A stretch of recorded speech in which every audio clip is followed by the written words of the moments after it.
Why are there so many shows starring Muppets and dozens of movies too? They said they'd watch everyone and they mean it. It's something that they've got to do. So now they've pledged you a lifelong commitment. The Muppets, Matthew and Sam.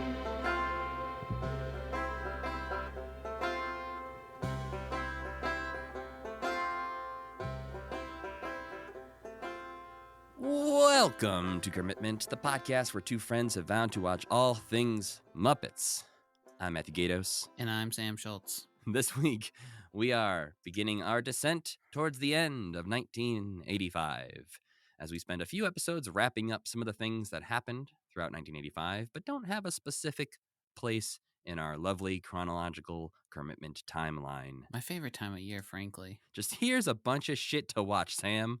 This week, those things that we are watching are a series of home movies from Playhouse Video that the Muppets put out in 1985, featuring compilations of songs and sketches from the Muppet Show, and they are titled Children's Songs and Stories, Country Music with the Muppets, Fozzie's Muppet Scrapbook, Gonzo Presents Muppet Weird Stuff, The Kermitment, nope.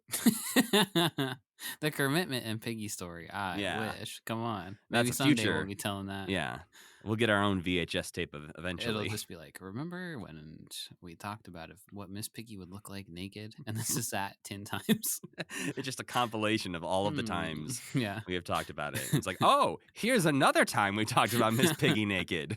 But it's actually called The Kermit and Piggy Story. And then there's Muppet Moments, The Muppet Review, Muppet Treasures, Rock Music in the Muppets, and Rolf's Rhapsodies with the Muppets. Whole mess of them, huh? Whole mess of them that thankfully we only watched the new bits. Yeah, would it have taken like 6 hours or would it have taken like 12 hours? I don't know how long they were. Somewhere, I think, in between those, maybe. Wow. I think these tapes were probably between 30 minutes to an hour long. I'm not really sure. But a lot of them seem to have a lot of Muppet Show sketches in them. So I have to imagine that would take a while to get through. And I didn't feel like watching all of those. Oh, part of me was sad that we didn't get to watch all of the interstitals. When I was looking at them on Muppet Wiki, I was like, oh, that would have been fun to see again. There are some specific ones that I, would have liked to seen. And I think this made me overall more nostalgic for the Muppet Show. I agree. Maybe want to like just toss on an episode every now and then to check it out, which I haven't really gone back and watched a lot of the stuff that we've talked about because honestly, watching an hour of the best stuff from the Muppet Show might be the way to go. Yeah. Well, before we get into talking about those this week, I want to talk about podcasts a little bit, Sam, because if you didn't know, we do one. We're do a podcast. Matt, we're doing one right now. The call is coming from inside the podcast. Well, first I wanted to say, podcasts, you can rate and review those if you want. You can do that over at Apple Podcasts, at least. Probably some other places. I feel like I've heard Hank say that sometimes you can rate and review them on Spotify and sometimes you can't. So try there too, I've heard people listen on Audible. Can you rate and review on Audible? I didn't even know you could put a podcast on Audible. It does look like we have 100 ratings on Spotify, Sam. Are you kidding me? Exactly 100. That's more than we have on Apple. We have 49 on Apple, which if someone wants to get us to that sweet 50. One of the recent reviews we got, though, came in from Kiernan Mark 27. I wanted to read it out because it's some nice words that I want to share with you, Sam. It says, I've always been a huge fan of anything Henson from a young age. I found Kermitment after the birth of my daughter 2 years ago and quickly went through the episodes that were banked up prior to my discovery. It has been so rewarding to go back and watch classic Muppet and Sesame Street with my kids and then tuning in to Sam and Matt's reviews. I love the monthly Patreon and thank you guys for cracking me up. Looking forward to more spreadsheets and struggling to sit through OG Muppet Babies with you guys. Hopefully you're not listening with your kids. They're getting old enough where they're going to start remembering this stuff. It seemed like the watching is happening with the kids and the listening is maybe not a kid zone. What if your Your kid started talking. It sounded just like me. It's a very super chill baby being like, Yeah. "What do you Hey, think? Dad, what's going on? Hey, Dad, who's the sexiest Muppet?" What have I done? That is really nice, though. It's alarming that there's going to be children who are, you know, growing up as we make this show. And we're just disintegrating, basically. Yeah, we're on the downhill slope. But nice review. Thanks. No, it is really nice. I love that. Sometimes I look at them. The other day, I had this the worst thought I've ever had in my life, where I was Oh, like, no. I feel like feeling bad about myself. Let me find the 1-star reviews. But I honestly, there are 1-star Yeah. ratings. Don't do that. First of all. Second of all, I don't think anybody wrote anything about why. That's the it's not nice thing is, 1-star. yeah, for sure. Some people have brought down our overall average by rating this podcast 1 stars. And look, I get it. Yeah, we're not for everybody. We make 3-hour-long podcasts about Muppet babies. Yeah. Who wants that? But the nice thing is that those people have not left verbal, text-based, whatever, reviews. So we don't have to know why they think it's 1 star. Yeah, but sometimes when you're really just in the depths of it, don't you want to know? And then never be able to forget what they said about you? If you have those thoughts, you are one of our 1-star reviewers, and you want to share those thoughts out loud, please send them to I'm Sam Schultz on Twitter, because at Matthew Gatos doesn't want to know. Ooh, I can block you too, and I will. Well, speaking of podcasts, I was curious, Sam. We're often, talking about Muppets here. That's kind of what we do. Mm-hmm. But I'm curious, outside the world of Muppets, what you're enjoying on a regular basis, specifically in the world of podcasts, and what podcast you regularly listen to. Because I often see our listeners tweeting at us or talking in the Discord about other podcasts they enjoy. And I'm always Mhm. interested to see what they listen to right after they listen to Kermitment. Like, what are the Yeah. podcasts that go together for them? And so I am also curious, what podcasts influence the podcasters? I hate this question. It's like when somebody asks you what, like, your favorite band is.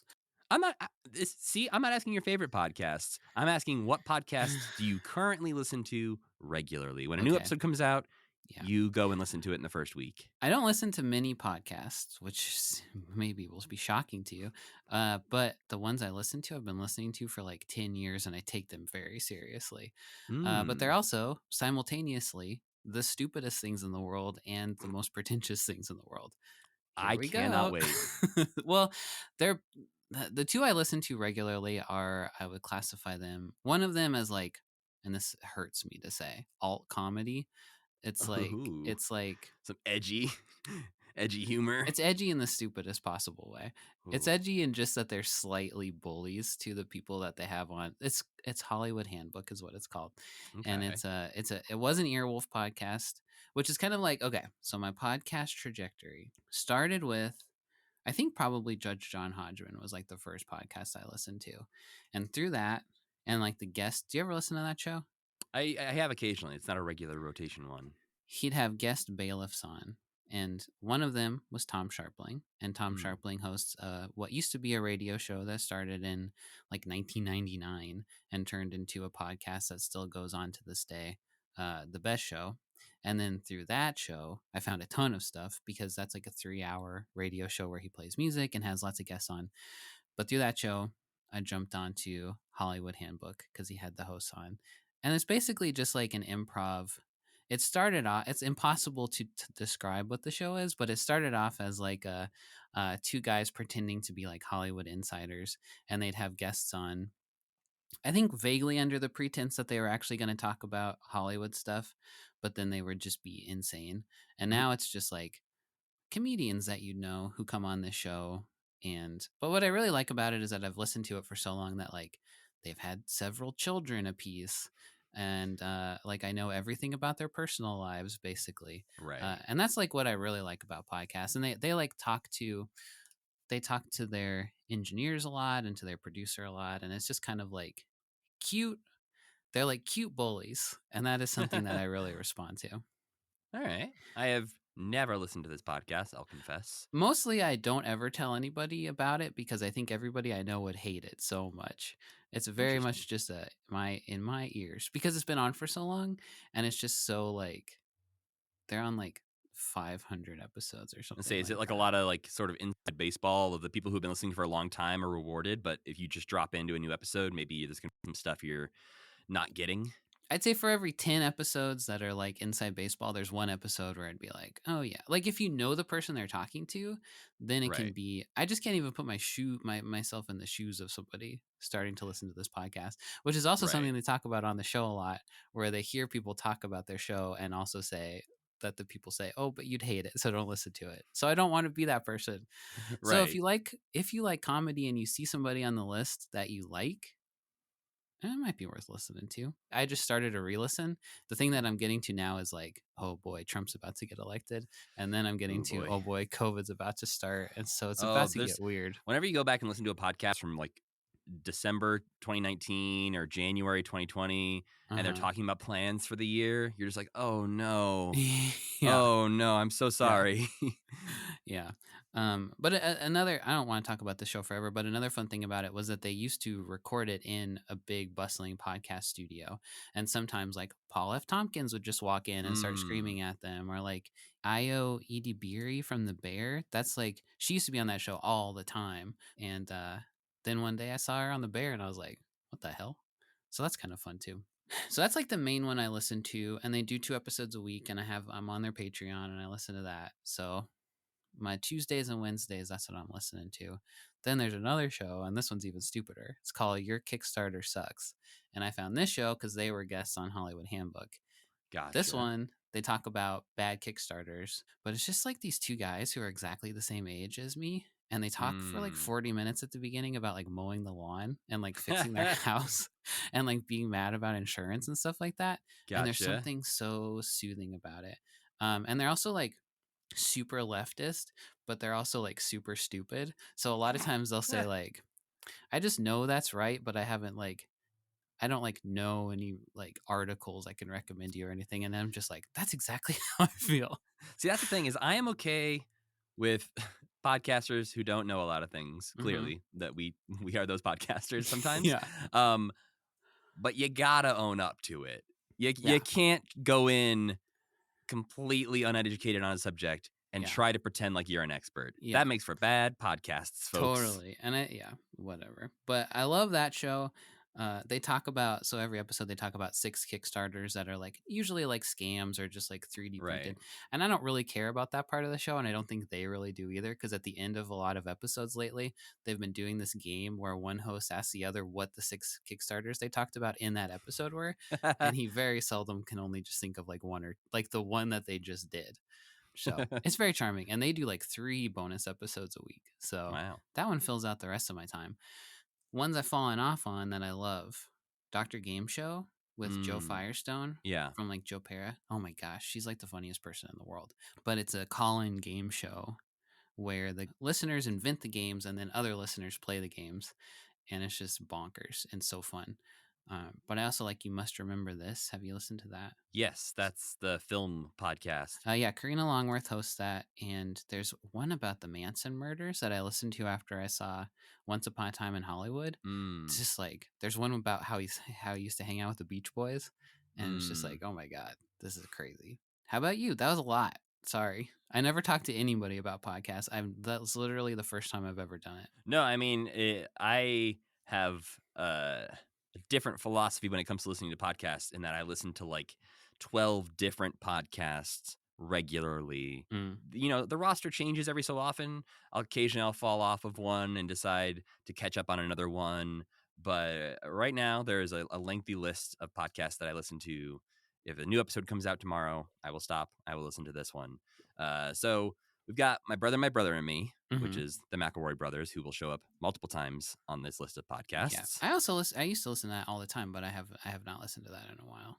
Yeah, that is another one of those podcasts that, again, has been going on for literally more than 10 years. So hundreds of episodes you can go back and listen to, but maybe skip the first 120. I think they say to skip the first 200. Yeah. That's what I think they're being a little harsher on themselves. I think like the first 100, 120 are probably a little rough to skip. Nothing terrible, but definitely some very, 2010 jokes back guys then. From the 2010 guys from the deep south. Yes, 20-something guys, 30-something guys in from West Virginia making Yeah. jokes in 2010. Yeah. There's going to be some stuff in there that's unfortunate to go back and hear. But that's another one where you're just like, I know everything about you guys now. Yes. And especially because I also listen to The Adventure Zone, which is their role-playing podcast that they do with their dad. I also listen to The Besties, which is the video game podcast that Justin and Griffin McElroy do. Oh, I've been meaning to check that one out. That's honestly one of the podcasts I like to keep in mind when we're doing Kermitment, because it's a video game podcast where four friends talk about video games, and often I have no interest in the video games they are talking about, or I have never played them, or probably will never play them. And so I often try to think of like, why am I interested in this podcast, even though I will never play that game? Oh, interesting. Okay. Or I have never played it. And I think that's like a lot of the people that are listening to this podcast probably haven't watched every episode of Muppet Babies that we've watched, but they're listening to us. So trying to sort of keep that in mind. Interesting. Okay. I also listen to Wonderful, which is Griffin McElroy and his wife Rachel McElroy's podcast about just things they like, which is just a delightful little husband and wife podcast. You're really in the ecosystem, huh? Oh, 100%. Gotcha. Do you listen to The Empty Bowl? I do. That's another one on my list.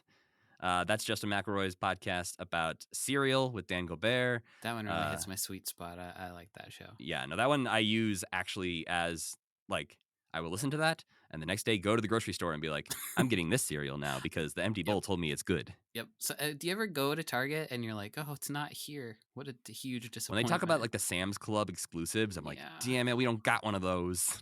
And I think the last McElroy related podcast on this list is Sawbones, which I listen to, which is Justin McElroy and his wife, who is a doctor, Sydney McElroy, that do a medical history podcast. We had them on Tangents, and that was so fun. SciShow Tangents, another one on my list, Sam, a podcast that I listen to regularly. Don't say that. It's true. I know. I listen to, that's like literally when those episodes usually come out Tuesday mornings.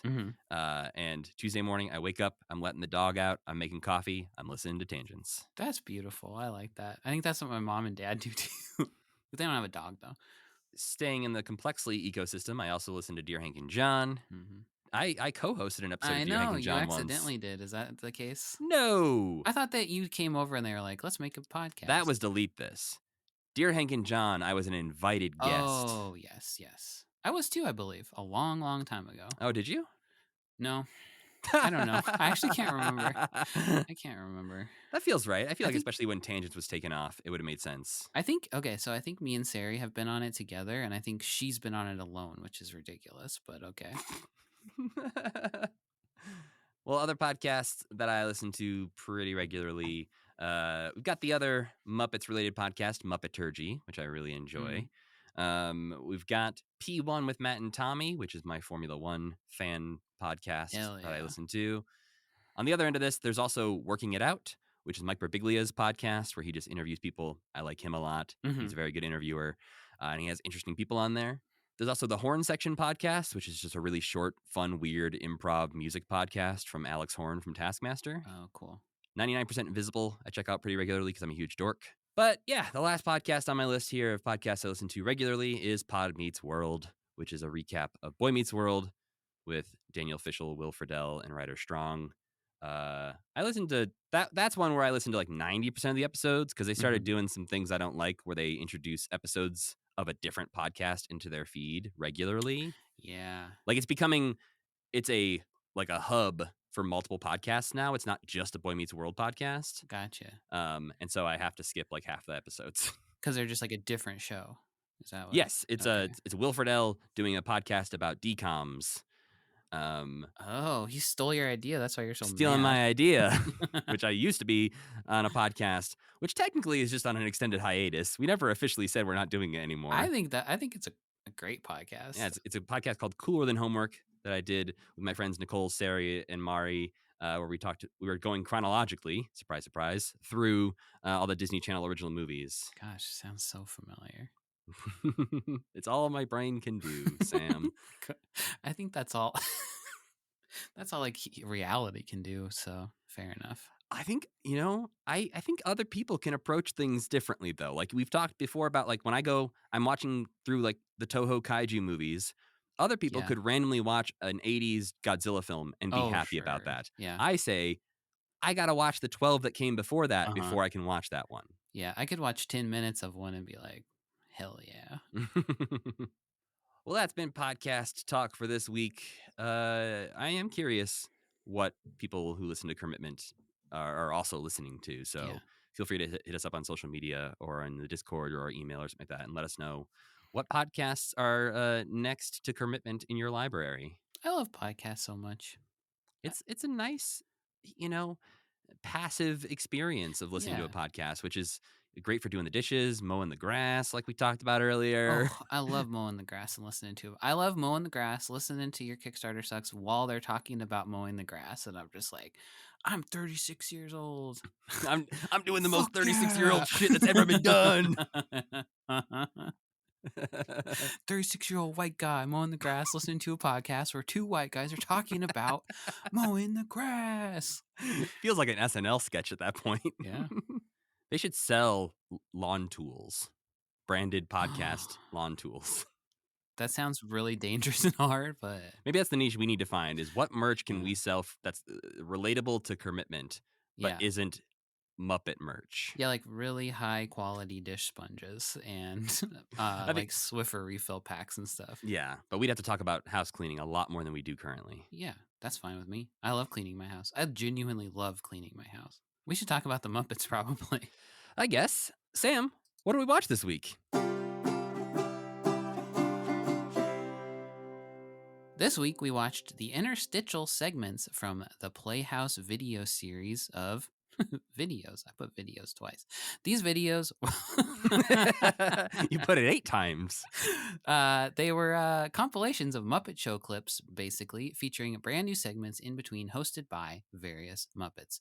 First, we watched Children's Stories and Songs, which was hosted by Scooter, who's flipping through the pages of a very large storybook introducing Muppet Show clips inspired by fairy tales or featuring silly and whimsical songs. Towards the end, Scooter wants to share his favorite song, but he keeps being interrupted by Rolf and Kermit and various other lesser Muppets who are making requests. Eventually, he does share his favorite song, his own performance of six-string orchestra at Kermit's request. Then we watched Country Music with the Muppets. Rolf is hosting a country music video request call-in show from a barn full of animals. He plays them country music performances from the Muppet Show, and that's pretty much it. Next was Fozzie's Muppet Scrapbook. Fozzie's in the attic of the Muppet Theater looking through an old scrapbook that is apparently full of his greatest comedy moments, and he's reminiscing, which sets up a Fozzie-centric series of Muppet Show clips.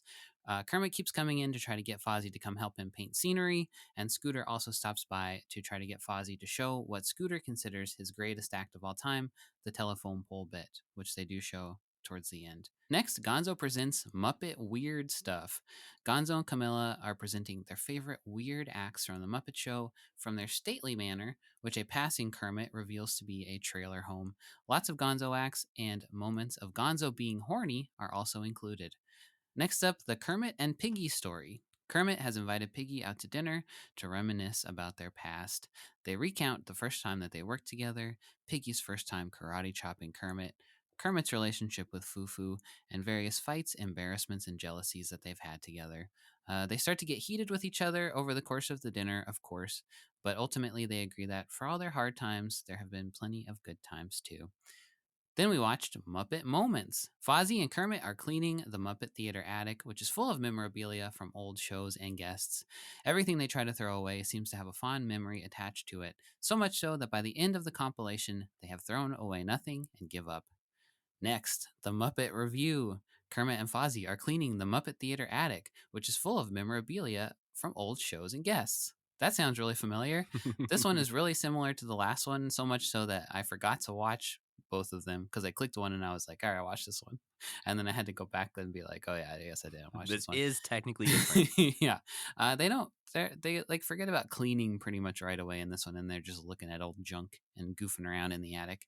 Which, to be fair, Sam, I think a lot of us do that when we start going through old shit. Oh, absolutely. If I cleaned out my closet right now, I'm going to spend 2 hours just looking through my grade school yearbooks and pulling out old CD booklets. Yep.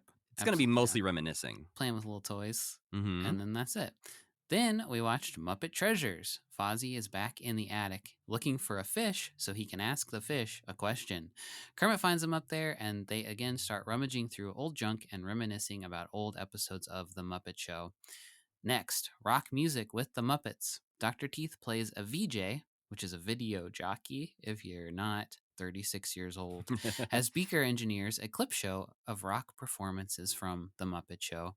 Beaker makes a lot of stuff in the control room explode throughout this thing, and Dr. Teeth just screams at him a lot. He's really mad at Beaker. Finally, Rolf's Rhapsodies with the Muppets. Rolf hosts and shows off his favorite musical moments from The Muppet Show, along with various Muppets, most prominently Gonzo and Scooter, who are acting like quite the little scamps in this video, and they keep bringing Rolf cartoon bombs for some reason, like they're trying to kill him or something. But I guess it's all in good fun. I'm not sure a Muppet can die from a bomb explosion. And that was all of them. I also wanted to note that they filmed these, I believe, in June and October of 1984, and also possibly a little bit in May of 1985. That's the references I can find in Jim's Red Book to him filming video wraparound things for home videos. They busted these out quick then. Especially if there was stuff recorded in May, and it's Yeah. obviously impossible to know which ones were recorded when. He doesn't get into the details of that. We'd have to ask somebody who was there. So, Frank, if you're wanting to come on and talk about Playhouse videos with us, Yeah, we're the happy to have you on thing- anytime. Maybe of anything that you're least likely to remember. Yeah. Hey, so what was it like being a cow when Rolf was a video jockey on Playhouse Video? But yeah, overall, Sam, what'd you think? I thought these were really cute. A lot of times, I think I don't remember if we were talking about this before the episode or during the episode, but it'll be like, I think back on the Muppet Show and think that was kind of weirder than I was expecting it to be. More scattered, not as even in quality. But then whenever I see these guys hanging out together, I'm like, this is as good as it gets. What could get better than this group of characters hanging out with each other?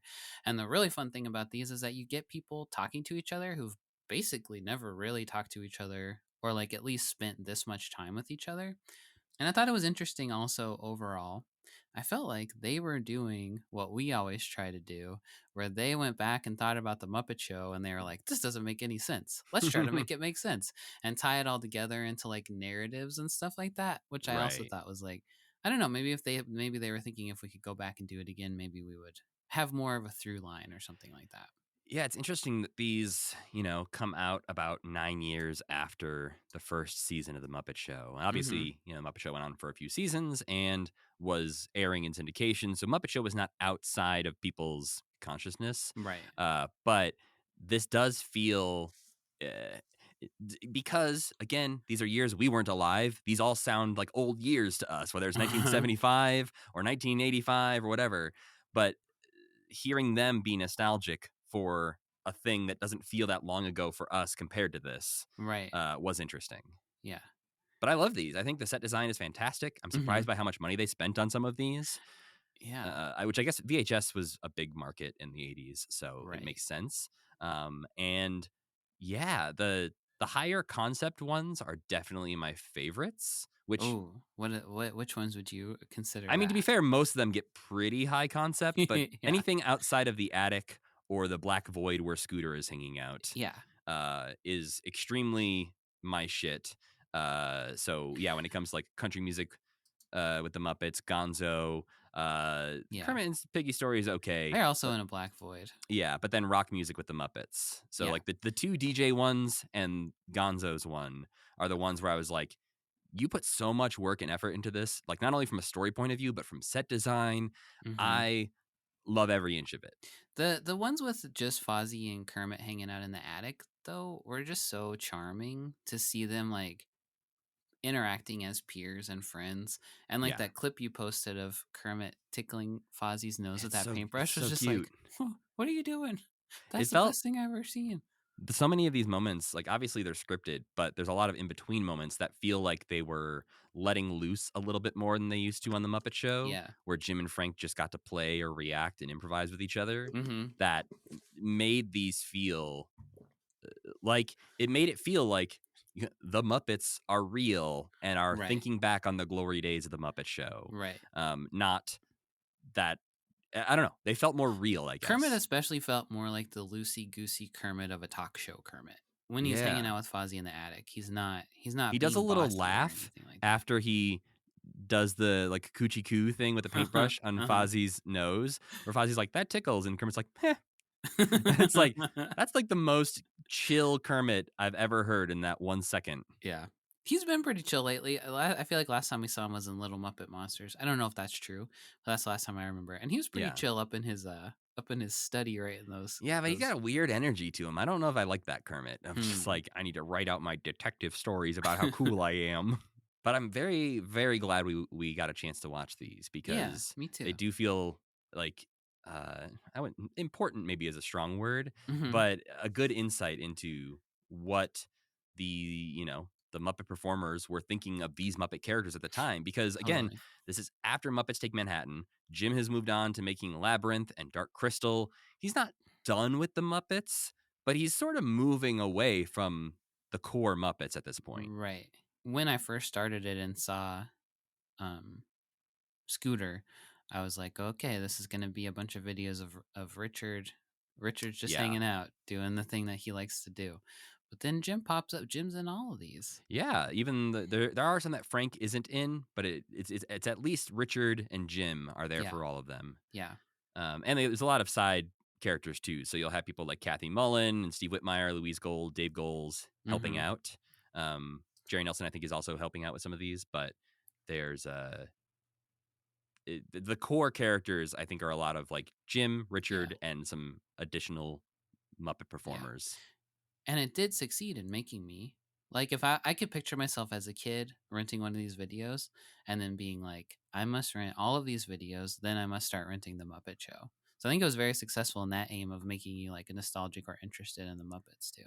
Well, I think for a lot of people, this was their exposure to the Muppet Show. This was the way that they knew Muppet Show bits and songs, is because they either had the albums that they put out or they had best of videos. Because a lot Yeah. of like season 1 of the Muppet Show, I don't believe was ever released on VHS. Right. So that wasn't until late 90s, early 2000s that was released on DVD. Yeah. So a lot of these things people weren't watching full episodes of unless they were Mhm. catching it in syndication. So I think a lot of people's memories of the Muppet Show are these best bits that were chosen for VHS tapes. Yeah, I do. I feel like I even can remember seeing the country music with the Muppets one at Mm. Blockbuster. That one just looks super familiar to me, that cover.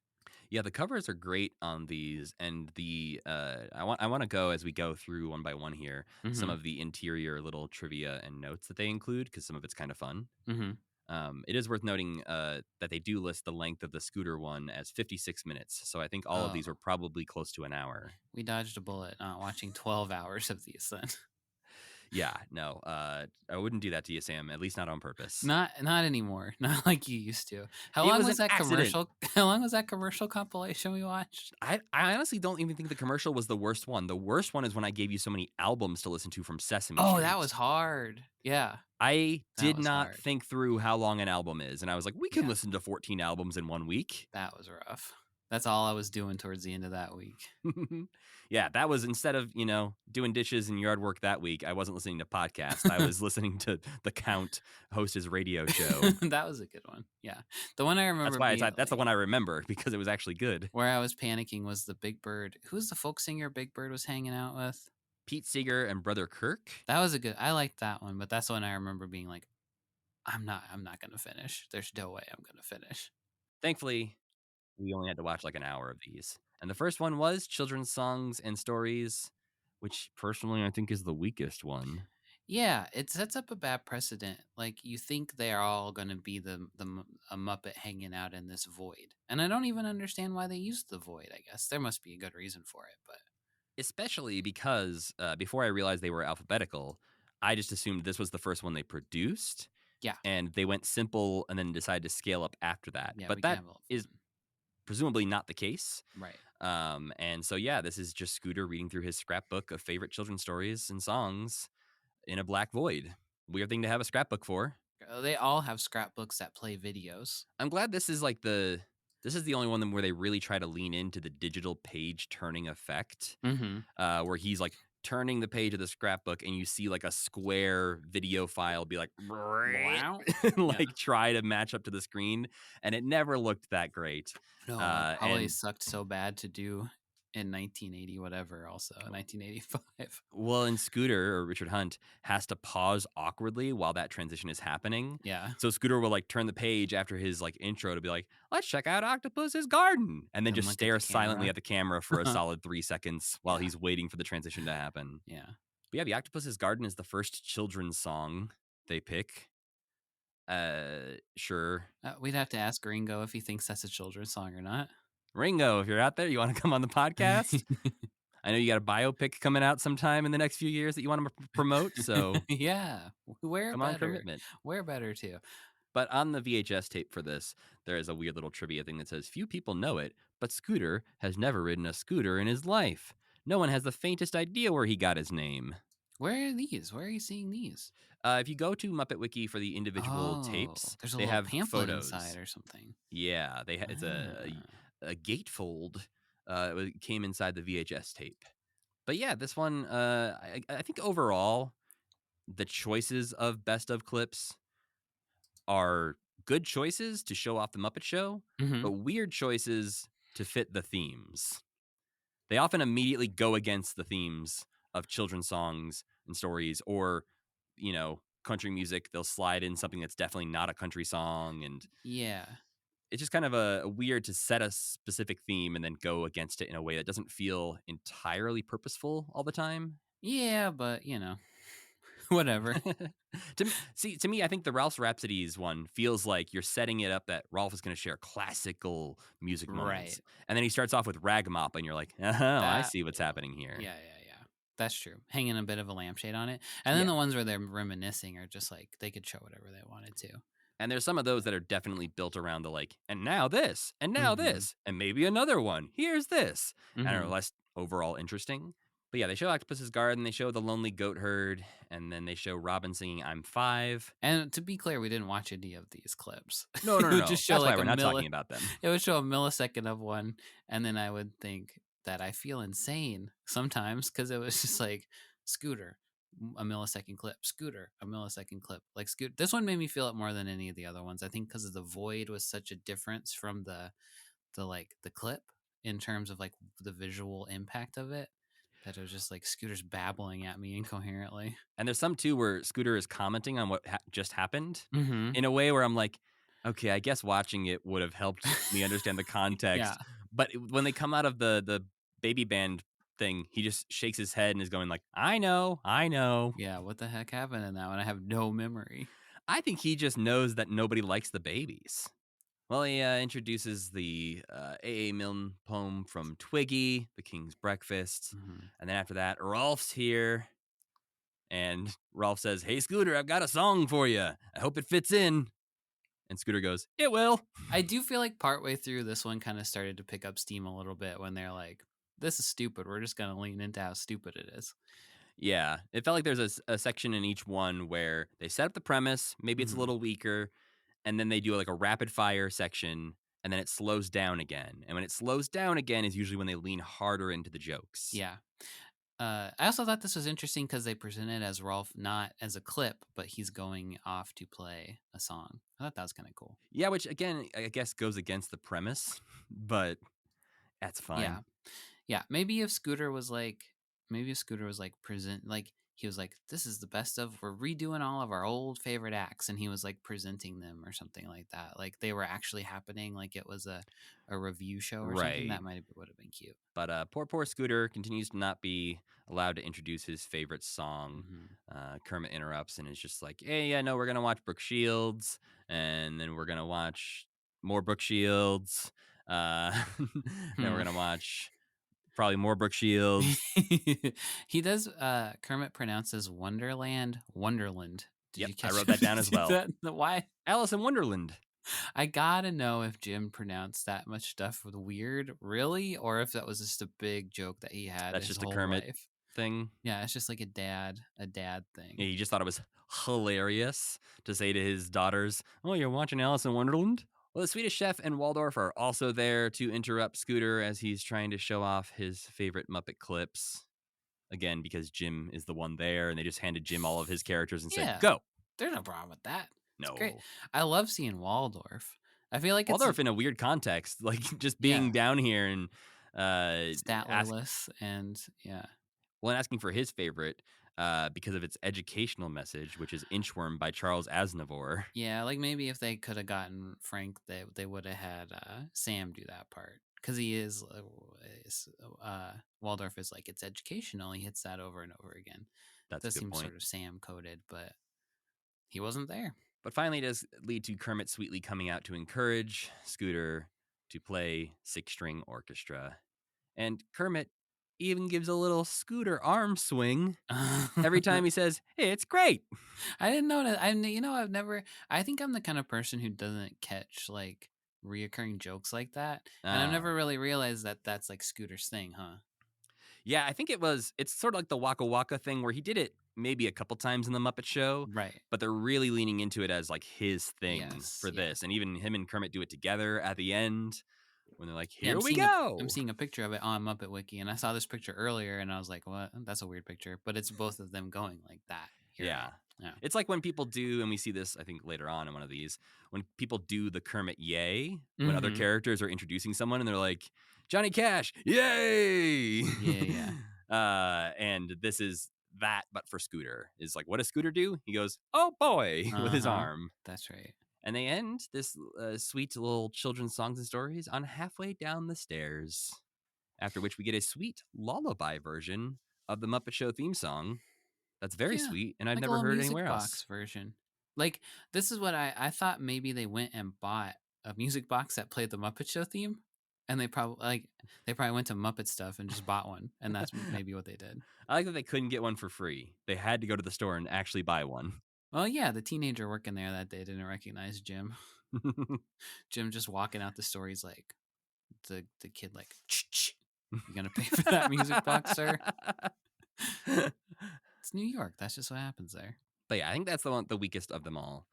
That's actually the one that there's one that annoyed me far more deeply than that one. Ooh, well, I'm sure we'll get there. I'm guessing it's not the next one. It is the next one. Is it? I hated this one. Wow. The next one is Country Music with the Muppets, hosted by Rolf. The fun fact in this VHS set says few people know it, but Rolf is actually related to screen star Lassie. This complicates things. Okay, wait a minute. It says, on my mother's side, says the musical canine, he's my 67th cousin once removed. What on God's green earth are they talking about? Who wrote this? Somebody got a brick fall on their head and wrote this. What? So I wonder if sometime between the Jimmy Dean Show and this, someone realized that Lassie was played by a boy dog. And they became uncomfortable with the idea of Rolf being in love with Lassie, which is something that we have seen time and time again in past Jimmy Dean episodes, that Rolf loves Lassie. Right. So they thought, I got to retcon this in a pamphlet in a VHS. Yeah, I'm not saying this is canon by any means, but it does feel like a weird thing to suddenly switch it from he's in love with Lassie to he is related to Lassie. Especially when Rin Tin Tin is right there. Another famous dog and a boy that he could easily be related to. You know? Well, and I think this is more confusing for the people reading it who probably don't know Lassie was played by a boy dog. Yep. And back in '85, all you could do is go, huh? Yeah. You couldn't Google it. You just see this thing. Yeah, it's very bizarre. But I guess maybe 67th cousin once removed. Legally, Ralph's fine to fall in love with Lassie. Yeah, that's a good point. I think we're probably all 67th cousins. Well, we should probably talk a bit about this VHS tape that you hated. Why'd you dislike this one? I didn't like the what's the word for it? The repetition, the like. Yeah. I didn't like the guy asking questions. I thought that was really annoying. And I just thought like Rolf's tone of speaking was it sounded very similar each time in a way that was like by the like 10th interstitial I was like, okay. Ralph's This talking is like this, and this, yeah. Yeah, I will say I think I do dislike this one more than other ones. Uh-huh. But coming out of the scooter one into this, in this, Yes. like watching them in this order, I was like, oh Yes. baby, these can be That's great. true. Look at It this was like set. Look at these characters. This it is was like so different. Plato's The Cave, you know? That's true. I guess Scooter's you're the right. cave. Yeah. It opened up to Rolf and a chicken assistant named Louise. They got Scooter sitting at the bottom of that cave looking at the shadows on the wall. Oh boy, this is great. He'd love it. This is the Muppet stuff we need to write, Sam. Yeah. This is what the people are begging for. Yeah. But you're right in that this thing really feels like they had one joke and they just changed it a little bit every time they come back to Rolf, because we have the dogs coming in asking the same questions over and over, setting up for segues. And the joke for Rolf is just saying a different acronym for the channel of music videos that you're watching each time. Yeah. And I think especially after seeing the Fozzie one and the Gonzo one, where it is like you're getting to spend a little bit more time with these people and learn kind of more about them, and the Piggy and Kermit one, this one was kind of felt like in retrospect a little bit of a wasted opportunity, because it could have just been like a nice moment with Rolf, but instead it's very annoying. And actually, now that I'm saying it, he's kind of being annoying in a way that he used to be on Jimmy Dean a little bit. He was much more frantic when he was on Jimmy Dean. So like Jimmy could like peek in the barn at the end of this and be like, Rolf, shut the fuck up. I'm trying to go to sleep. I think the important difference is when he's on Jimmy Dean, Rolf can be annoying, but he knows he's not the boss. Yeah. Here, everyone is treating Rolf like he's the boss, but then he's still the annoying one, but there's nobody to call him out on his shit like Jimmy Michael Dean Scott. would. Exactly. But I think there are some very notable things, one specifically, Okay. very notable thing that happens in this one. Okay. In the world of Kermitment, but we'll get there. First, we have Rolf introducing real country music video. That's when a country dog comes in to ask for Loretta Lynn. This is Lyle the dog. He's a big, just jowly looking dog. Oh, right, that guy, yeah. And he is performed here by Frank Oz. And Lyle appeared a few times on The Muppet Show, but will go on to appear in things like an ABC News special. He'll be on Dog City, The Ghost of Fafner Hall, The Muppets at Walt Disney World, The Muppet Christmas Carol, Muppet Treasure Island. Like he was used as most recently as the Muppets Take the O2. So Lyle the dog is a strong puppet. But after that, Mutt comes in, who is another background dog we've seen on the Muppet Show before. This one is performed by Richard Hunt, who asks... He's a fool asking all the damn questions. Yes. And he asks if you can roller skate in a buffalo herd. Setting up, you can't roller skate in a buffalo herd. And yeah, Mutt is seen a bunch of times in the Muppet Show, but I think we only see him once more at the 30 years celebration, where he hopefully won't be asking as many damn questions. Yeah, he'll just shut his mouth. Then we get Hillbilly music video and Square Dance music video before Frank comes in performing a ridiculous Baskerville with a thick Southern accent, asking for Roy Clark. Tall body. He's got clothes on in a way that I don't really like. I guess Jerry Nelson wasn't there to perform the Baskerville we know and love. Is he in any of these? Not that I know of. He may have been there helping out with some chickens or something like that, but I don't remember hearing Jerry Nelson's voice he's at all. Camilla, and I do believe he's playing Camilla in that video. Right, in the one with Gonzo. Yeah. But in this one, we have Louise Gold performing Louise the chicken. Right. But yeah, Country Baskerville comes in and asks for Roy Clark. Louise starts clucking, and Rolf says, "Not you, you dumb cluck." Yeah, right. Is he supposed? Is that like an F word? It's pretty close. Like, what else would you dumb cluck be? That's the closest to F word we've ever had in a Muppet piece of media. I think you're right. Yeah. If any Muppet was gonna say the F word, probably Rolf though. Right. It's like the Rolf when he says "son of a bitch" to Arsenio Hall. Yeah. I could see Rolf being like, this fucking guy. We then get the Cluckitis montage, and Mutt comes back in to ask if anyone stole Ralph's gal. This is the moment when Mutt came in after this one where I got really tired of him coming in and doing this bit, because I just realized that he was back again, and this wasn't going to be the last time. Yeah. Yeah, and there's cuter, funner ways they could have set this stuff up. Well, yeah, because they have a Frank Oz sheep come in and request Crystal Gale. Yeah. They call it poultry music video now. There's also a moment in there when Rolf is talking about Mac Davis and says, like, this wasn't the only song Mac did. He also did a song with Link Hogthrob. And it felt weird hearing To hear Rolf him say say Link his name. Hogthrob. It did. Hogthrob is an increasingly challenging last name for me, at least. Well, anytime two Muppets who don't often interact, in this case because they're both Jim Muppets, Yeah. talk about each other as if they're other celebrities. Right. Or if they Like- hang out off screen. It's like, Right. how would you two even interact with each other? I can't imagine this. Yeah, it just feels like obviously they've interacted, I'm sure, on the Muppet Show. They've been in the same room. Yeah. But the idea of Rolf using his full Christian name of Link Hogthrob throws me off. Yeah, and they always do, because they talk about Kermit and Piggy talk about him too. It's just like, and they talk about this guy who hasn't shown up for so long, and I guess you see him right after, but it's just, yeah, it's weird. He's like a forgotten Muppet in a lot of ways, and just to have it's a similar feeling when Beaker and Dr. Teeth were hanging out, where it was like, you two do Right. not belong in the same scene with each other. I'm sorry. Yeah, no, it is bizarre. That one I felt at least more like Dr. Teeth would have hired Beaker. Like he would have Sure. gone to Bunsen and been like, hey, can I borrow your guy? Yeah. Versus like Rolf just casually dropping Link Hogthrob's name felt Uh-huh. bizarre to me for some reason. Then we get Cornball music video where a turkey requests John Denver. Mutt comes back again. And then it happens, Sam. The moment I was alluding to. Oh, yes, right. Our boy Rufus is not only back, he speaks. Oh, yeah. Right. He comes in woofing and sniffling like he has been for a long time. Mm-hmm. But he makes a request of Rolf. Rolf says okay, and then Rufus goes, "Thank you." Oh, yeah, he's got the funny deep voice. He's got Frank's funny deep voice. Right. But yeah, he used to sound like kind of a cuter Rolf, right? Like Right, because he was 50s. Jim, like Yeah. basically he was like a baby excited Rolf was kind Yeah. of the Rufus voice. Adorable. All I could think about is how musty and old this puppet must be.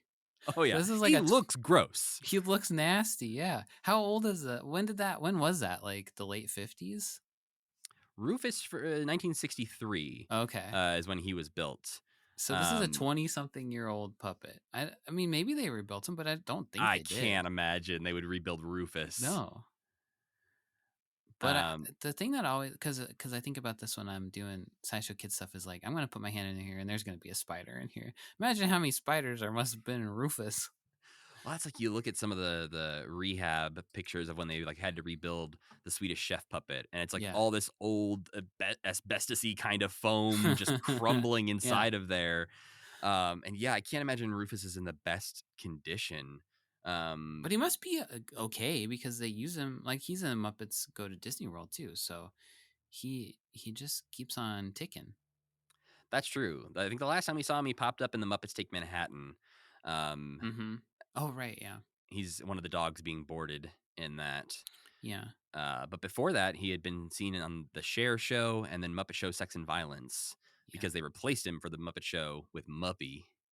Right. Such a good puppy. So freaking adorable. I still love this guy.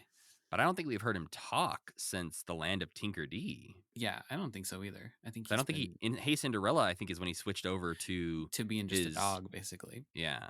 So yeah, we have not heard him talk in 20 years. But yeah, that one wraps up with the far-fetched country music video and Mutt asking if he can stop asking questions. The question all of us are asking. Yes, please go away. But I think you're right. I think that one is more annoying than a lot of the other ones. Yeah, just shrill. And I hate to say it because I love Rolf, but luckily Rolf comes back and hosts another one that was bonkers. But before we get to that one, we got Fozzie's Muppet Scrapbook, which the fun fact on this VHS says, did you know that Fozzie Bear suffers from insomnia? That's why he never hibernates during the winter. Okay. I could see that being a canon fact. Yeah. Insomnia for a bear is just sleeping normal. I also feel bad for him, though, because I feel like it's probably a very necessary part of being a bear. Yeah. But it'd be sad to be. It'd be like going to, like when you're in summer camp and your friends are gone for like 3 months, or whatever. You miss all your friends. Those grade school summers that felt like they were a year long. Yeah. And now 2 months goes by in a flash. Yeah, you're like, oh. And you don't even get that time off. You have to go to work in the summer. It's so stupid. Well, getting into this one, the VHS quality on this one is pretty bad. Mm-hmm. But thankfully, it fits the dusty old attic vibes we Yeah. get. Fozzie comes in singing the Muppet Show theme song, dusting off a scrapbook. Kermit asks Fozzie to come help him with the scenery painting. For what? I don't know. Yeah, I seems like the Muppet Show is still happening, just not Right. being filmed and broadcast anymore or something. Yeah, and maybe they're just trying to, unstick this tape in time that, like, you're imagining this is happening and they're still continuing doing the Muppet Show because it's in syndication. Yeah. Yeah, But- I guess that makes sense. But it is kind of weird to allude to the fact that, like, they're looking back on their time with the Muppet Show while at the same time Yeah. alluding to it still happening. And there are some of them that feel like the Muppet Show is over, and some of them, specifically of these attic ones, and some of them where they talk about it like it's still happening, which is kind of nice. I think I like the thought that they're still doing it. This one, I think, overall is a bit more jarring compared to the other attic ones. This is a lot quicker paced. Mm-hmm. A lot of just Kermit and Fozzie doing, look at this one. How about Right. that? Right. Fozzie does say at one point that he's one hip bear, a cool, bad dude. And I've never been less convinced. A very jarring intrusion of the 80s into this very 70s coded video. But yeah, then we get a very adorable moment, which if you haven't seen it, we did share it on Twitter, of just Kermit coming back in saying, it's scenery painting time. And then just does one of the cutest things we've ever seen. Gives a little doo-doo-doo to Fozzie's nose with the paintbrush. Oh. I like that when Jim goes off script, he does cute stuff like that. And when Frank goes off script, he's like, maybe Jim will punch me this time. I feel like that's, that Grover and Kermit dynamic sewn up perfectly. Yeah. The opposite of the Bert and Ernie dynamic. Ernie's chaos is so scripted compared to Grover's chaos, which is usually just like Frank's going to scream at you for a little bit. Well, and this did feel like you could just close your eyes and imagine this is Ernie coming in to bug Bert. But Fozzie doesn't want to paint scenery yet. He wants to keep looking through his old memories. And this starts to pivot to everyone dunking on Fozzie. Because they just want to share all the times he screwed up. Yeah, well, that's pretty much all there is. So that's pretty in character. But not even his on-stage antics. They want to go like, hey, remember that time you were trapped in a box for a whole episode? Yeah. Or when you messed up introducing Beverly Sills because you thought she was a country singer? Yeah, you're supposed to be my best friend. But at one point, we get a little nice moment where Beaker comes in a top hat. But Beaker shares his favorite Fozzie thing, and it's the telephone pole sketch. Of course, the one that Scooter wouldn't shut up about. I really like Fozzie. Beaker, I forgot he was in this one. I like Fozzie and Beaker hanging out because Beaker does treat him with a modicum of respect that no one else ever treats him with.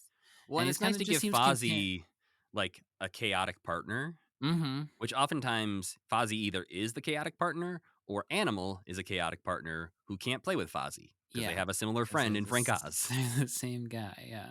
One thing I thought was interesting is that, at least in this one and possibly in the other ones, I didn't check all of them, they share one of the UK spots. Oh, yeah, because he does the pearly guy thing. The Knees Up Mother Brown song. Right.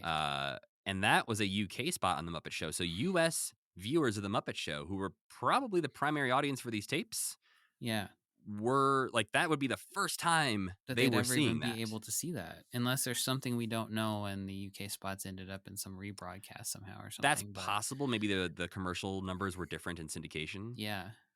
But yeah, you're right. I feel like it's coming back to me that sometimes the UK spots had like very valuable moments of character building and stuff in them too, didn't they? Yeah, there was also a lot of or points sometimes that they just were awful. Yeah. Yes. I think it was about 70% awful, 30% character building. An incomprehensible folk song. But this one just kind of wraps up after finally playing the telephone pole bit. And during the regular end credits, Fozzie comes back in and puts on a Steve Martin arrow hat, tries to put a banana in his ear, and then gets yelled at by Kermit for taking too long. When Scooter and Beaker and Fozzie and Kermit are just standing there, and Kermit's like, "Let's get to work." My little heartstrings got pulled. Yeah, I liked seeing a gang back together. So now moving on to another high concept one, we have Gonzo Presents Muppet Weird Stuff. The fun fact in this one says, few people know it, but Camilla has a degree from the Sorbonne in Paris. Oh, I totally could buy that. She studied interior decorating. Okay. She also clucks fluent French. Yeah, I like that. That all makes sense for her. You don't like interior decorating, though? No, I thought that was pretty bad.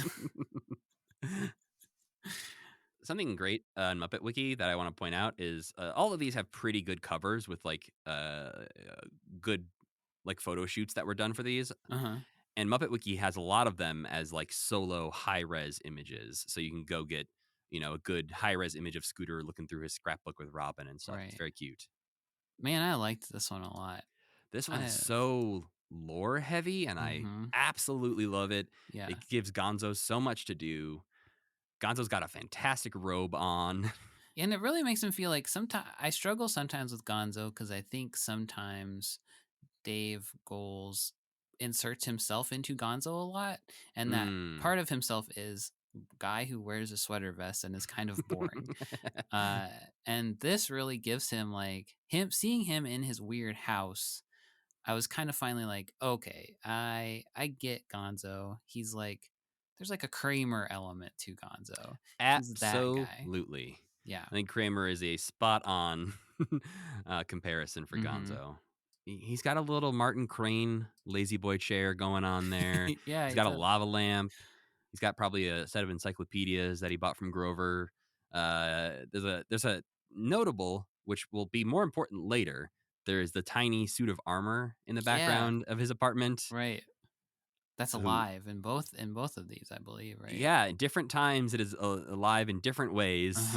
And I don't actually know if it is alive in this one, but it's definitely alive in two of the attic ones, I think. Yeah. But yeah, this is so bizarre. The lava lamp, for some reason, threw me off so much. Why? I think it ties Muppets to a trend in such a weird way that even though I know lava lamps were very popular, a Muppet owning a lava lamp for some reason feels odd to me. Yeah, but he has the lava lamp. In this time, it's even after they're popular. So he is still a 70s weirdo. That's true. In the 80s. I think that's the intent of the lava lamp. Yeah. I do like that Gonzo throws to the clips on a TV. He's actually I thought that was watching cool the too. clips again. Mm-hmm. He's prepared to host a show. He is not just randomly stumbled into the attic to talk about it. He's been planning this. Oh yeah, no, this drove home to me that Gonzo needs to host a Svengoolie-like show. That does seem like that, and that's something that they've wanted Uncle Deadly to do in the past, right? Is host a little horror show. Yeah, I think there was brief talks of that happening. Mm-hmm. I mean, the Crypt Keeper is basically a Muppet, so I'd say he's more of a creature. He fits into the Dark Crystal universe pretty well. That's true, yeah. But at one point, Gonzo throws to a Muppet Labs clip, and Camilla leaves. And Gonzo turns to the camera and says, "Chickens don't like science." I like that. I don't really know what it means, but I'm okay with it. Yeah. Then Kermit comes to the window and outs Gonzo as living in a house trailer, as they keep calling it. What's he doing there? Maybe he just lives next door. Yeah, right. I think there's a trivia in here that says, right, that this is the trailer court that he lives in is the same one that Kermit mentions they all live in Muppets Go to Hollywood or Muppets Go Hollywood or whatever. So right. Yeah, maybe this is just where they all live. But Kermit does seem surprised that this is where Gonzo lives. Right. It's he's walking by, looks through the window, and is like, I think that's Gonzo. my friend Gonzo. Yeah. But we do get a throwback joke here when Gonzo sets up another one and Kermit says, cute number. One of Jerry Jules' little bag of tricks jokes. And then probably the least expected thing that happens in this whole thing is they show the moment where Shaky Sanchez is being eaten by Behemoth and is there singing, I've got you under my skin. And suddenly Shaky Sanchez is in Gonzo's trailer. Yeah, that's so cool. He just wanders through the room singing Que Sera, Sera. Wild. And Camilla asks, who was that? By the way, a lot of understandable Camilla lines in this batch. That's true. Yeah. A lot of bah, and you're welcome. I'm just okay. I really this one also made me understand what they see in each other. I felt like they had a really nice relationship, and I do feel like we've talked about before that maybe they have one of the healthier relationships of any Muppet couple. It is nice to see behind the curtain a bit of like what their Yeah. home life is like. Yeah, they just kind of hang out and watch TV. Like that seems right to me. Well, when Camilla asks who was that, Gonzo clearly doesn't know and just goes, Jeeves? But I was like, are they gonna say Shaky Sanchez? There are a number of moments throughout some of these best of things Mm-hmm. where I'm curious if this is what established the name of these characters. Oh, interesting. Because I feel like there's a handful of characters that they throw to or name or mention Right. that I don't know if they ever actually said their names on the Muppet Show, Huh. but they would mention their name on here, and I'm like, huh, I wonder if that That's is gotta how be they got it. their name. But what's also weird and unexpected in this is they don't just show Muppet Show clips, they also show the scene of Gonzo holding onto the balloons Mm-hmm. from the Muppet movie, the scene of him jumping in front of the taxi from the Great Muppet Caper. And I think there's also his water skiing from the Muppets Take Manhattan. And some of these Muppet they show part of like the brick wrestling thing, Right. and I was like, oh yeah, they were doing some really cool stuff back then. I remember kind of being blown away by the brick wrestling one, and how much work it took for such a stupid thing. But yeah, this one just kind of ends with a normal Muppet Show theme. But the ending is notable because the camera pans away Oh, I thought that was hilarious. Yeah. from Gonzo and Camilla over to the lava lamp. And you hear Gonzo say, "Oh, good, they're getting a shot of the lava lamp. We can neck now." They start making out off screen. That was so good. Yeah, no, big fan of that one. Mm-hmm. Next up, we get the Kermit and Piggy story, where it's just Piggy and Kermit out on a date. Piggy slurping down some champagne. I had high hopes for this one because I thought we were really gonna learn a lot about what was going on with these two. But it doesn't. It leaves it in a place just as confusing as ever. I also wondered if this was supposed to. I don't think it is because there's like the cherry blossom tree and the lanterns is such a specific thing in the background, like oddly specific. But it made me think if they were maybe supposed to be at the place where they had their date in the Muppet movie, because it kind of looks the same and they're drinking out of the exact same glasses. I mean, the set on the Muppet movie was obviously much better than Right. this. Right. There's no lawns or anything, but But they definitely went for like, a patio that dining same vibe. experience. Yeah.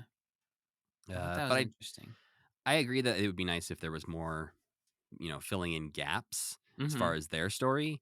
I really like that they allude to the fact that Piggy looks a lot different than she used to. I thought that was cool, and that really was setting me up for like, okay, we're gonna get all of our questions answered now about what's going on here. But yeah, when then they're like, I didn't even know how to do my hair and makeup back then, and it's that janky old, Yeah. and she needed a singing coach, and then it's her first appearance in the Muppet Show with the janky old Piggy with like two different people playing her voice in that skit. I think. Right. I think that is the one actually where Richard Hunt is handling the singing Right. when she sings Temptation. Yeah. But Kermit brings up the old times, and they refer to that as the Temptation one as the first time they worked together. And Piggy's like, no, I looked terrible then. Also, a good bit throughout this, Piggy just keeps getting a bunch of food delivered and instantly devouring it. Uh-huh. She gets a gigantic plate of spaghetti. Yeah, I like that. I feel like that falls so close to like the offensive jokes about Piggy, but it also is like, yeah, sometimes you got Well, to eat a lot of food and you like it. and Kermit isn't necessarily shaming her Right. for eating the food. Yeah. He's just, I think, surprised by the amount of food she is eating. Or he like knows that that's what she wants to do, and he's always like, "Are you sure you don't want this?" And she's like, "I couldn't," but he's like, he knows that that's what she wants. It's like, That's I'm going to nice. order 2 desserts because I don't want dessert, but I know she'll eat both of them. I really like the part where they're reminiscing about one of the scenes, and he's like, "Do you remember when I got replaced by a robot wind-up duplicate, and and you thought it was me, and you were kissing me, and then you karate chopped me?" And she's like, "No."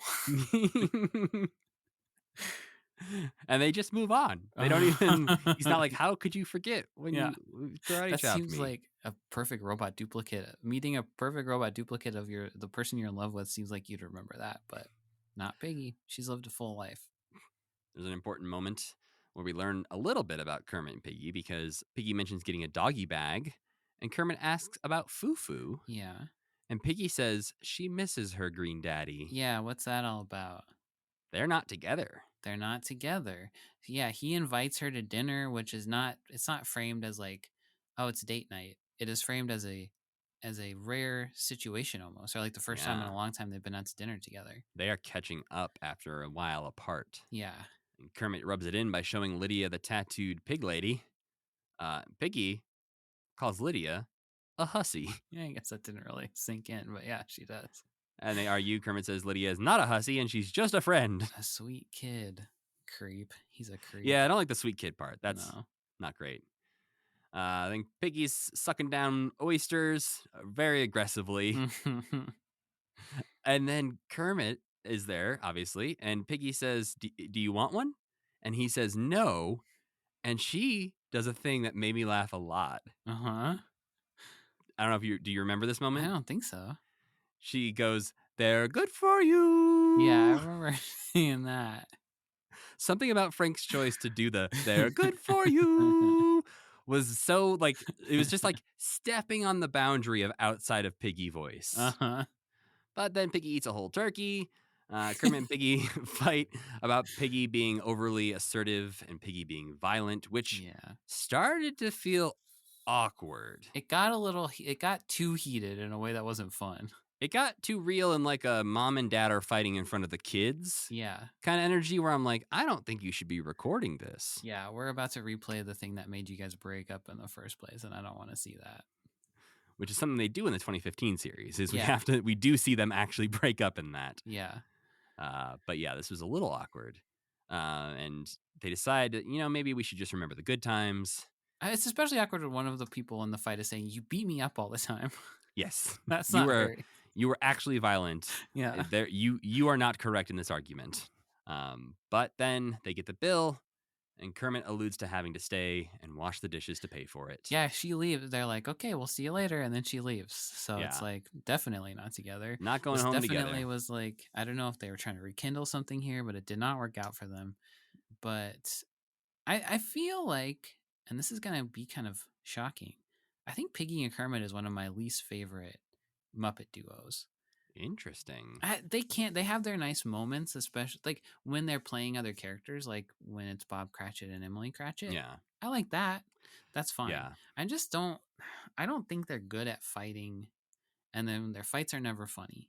They're just scary. Yeah. Well, I think especially nowadays, we've talked before about how the Muppets kind of, get a little flanderized at times. And I think especially now, it's like anytime you see Piggy, it's still the same old jokes about eating stuff and loving Kermit, but he doesn't love her back kind of thing. Yeah.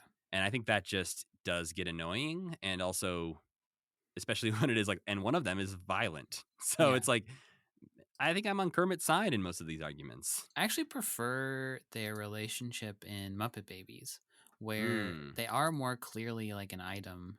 Right. And Kermit's just like, he's embarrassed about it, I guess, for some reason, but he's maybe more embarrassed of like the PDA, like the level of public display of affection. No, I think I'm on the same page. They're not my favorite duo. To wrap up the Kermit and Piggy one, I forgot to read the fun fact. It says, few people know it, but Miss Piggy's first name is legally Miss. Also, the is Kermit's actual middle name. Those are good. I like that. Those are pretty good. It does, the Piggy Lee of it all. Yeah. Early on ruins that a little bit, but I'll accept it for now. So after a sweet piano version of the Muppet Show theme song, it is time for Muppet Moments. The one we probably should have watched first, because this is the one where Kermit and Fozzie decide that they need to clean the attic. The fun fact in this one says, few people know it, but Fozzie waited on Kermit's doorstep for weeks before he was granted an audition for the Muppet Show. He was hired at the last minute to fill in for a parrot act that had flown the coop.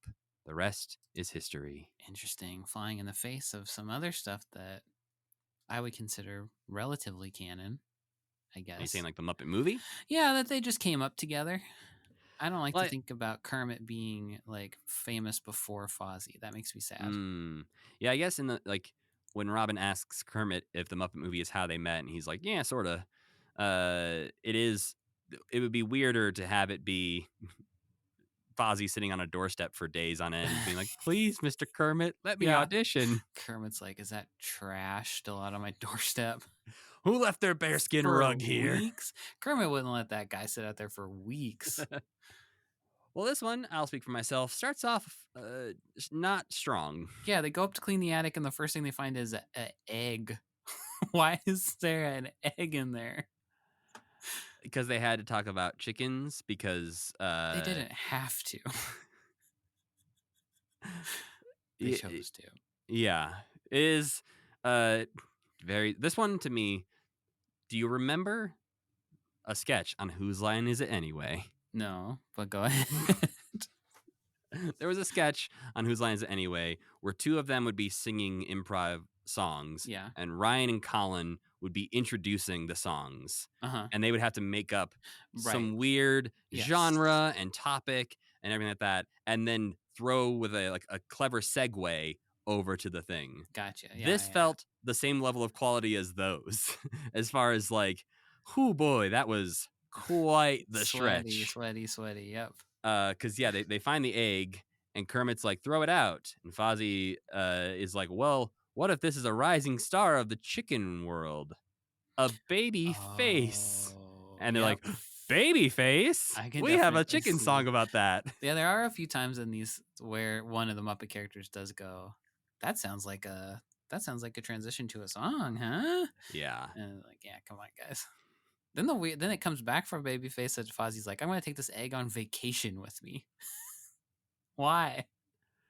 They had It's to an think egg. of How something. long has that egg been up there? That's an old egg in your I mean, you attic. want to know the real reason, Sam? It's because they wanted to do I Go to Rio next. They could have had an old suitcase with a big sticker on it that said Rio, and then he could have said, remember when we went to Rio? They could have. They chose not to. Yep. Fozzie finds a cute little worm under a what is it, like a Prussian military hat? I think it's called a Pickelhaube or something like that, That in sounds German. right. That sounds like right. And then It looks like Slimy the worm. yeah. But Kermit warns him, "Hey, don't mess with that worm. The last time somebody messed with a worm on our show, this happened." And then we see the glowworm sketch. Yeah, I thought that was cool. It would have been cool if they had come back from that and the monster had showed up or something. But I mean, that clearly was not the same worm at all. No, very different worm from that. Very different worm from Slimy. Mm-hmm. But as I look through my notes on this one, it's just sweaty premise after sweaty premise. Because Kermit walks in with a horn and says, well, here's something we can certainly throw away. And Fozzie says, you can't throw that away. That's my friend Lena. Lena Horn. That's nothing. Please stop. Oh, but he won't, because next he has a cartoon bomb and a saxophone to introduce sax and violence. Yeah, this is a weird one. I wonder why they even decided to like. This feels like a bunch of rejected jokes from the other ones, and maybe actually that's exactly what it was. They were like, we have enough material for one more. The only thing I really loved about this was there's a lot of Kermit walking through the background carrying things. Yeah, that was cool. I don't know why I thought that was so cool too, but it was. I think he kind of looks cute, but it also is like they made a choice to like put this puppet in a situation we don't normally see them in. Yeah. Actually, you mean actually picking something up? Yeah. I like that Gaffer was in the background of this one. Gaffer's in the background. That's very good. That was really cool. I just wish kind of throughout these attic ones that there had been a few more recognizably from the Muppet Show set things. And it's I'm sort sure of like all that stuff's long gone, but it's sort of like the issue we had with Little Muppet Monsters, where it was supposed to be in the basement of the Muppet Theater. Right. And yet none of the actual props from the Muppet Show are used. Yeah, like it would have been fun to have some of the posters up. Like they could have printed out some new posters that used to be down there or something. Yeah, I think the only one we see that stood out to me was the flamingo guitar. Mm-hmm. Like that one's in this episode. And that had like a sarcophagus looks like the same sarcophagus from the sketch that it was in also. Yeah. Which I'm sure, some of these are, but the way they're highlighted and used is kind of weird. Mm-hmm. Whereas just like sometimes Kermit will have just like a box on his head, and Fozzie will be like, "That box is special because it's from this," and then they'll show a skit where that box is not in it. Like a box. Oh, here's a boxing sketch. I do like that near the end, Fozzie wants to throw out what he calls an old hunk of vacuum cleaner hose. And Kermit's like, that guy used to be a big star. Yeah, that was really cool. Kermit and that guy have been through a lot together. They've been together since the black and white days. Yeah, he's known him way longer than he's known Fozzie. The vacuum cleaner hose version of Java in the Java creature looks pretty rough though. Yeah, he couldn't find a purple boa to put around his eyes. Yeah, well, and also, he like grew out his hair between his eyes. I don't really know what's happening there, but he looks extremely different from the Java we know and love. Yeah. And then, at the end of that, they just start fighting over throwing away a bottle for some reason. Mm-hmm. Kermit stops, says he wants to talk about it like adults. They try rationally talking about this, which is also pretty cute. Mm-hmm. That Kermit switches into like couples therapy mode. But in the end, Fozzie sets the bottle on the counter. They leave the room, and the bottle falls off the table anyways. And the next one is the Muppet Review, another attic cleaning one. The fun fact on this one says few people know it, but Swedish Chef was actually born in Denmark, but his parents moved to Sweden when he was just a baby. It's just like a normal fact about a person. Yeah. Fun fact, he's not actually Swedish. But he grew up there, so effectively, yes, he is. That was his native tongue. Yeah.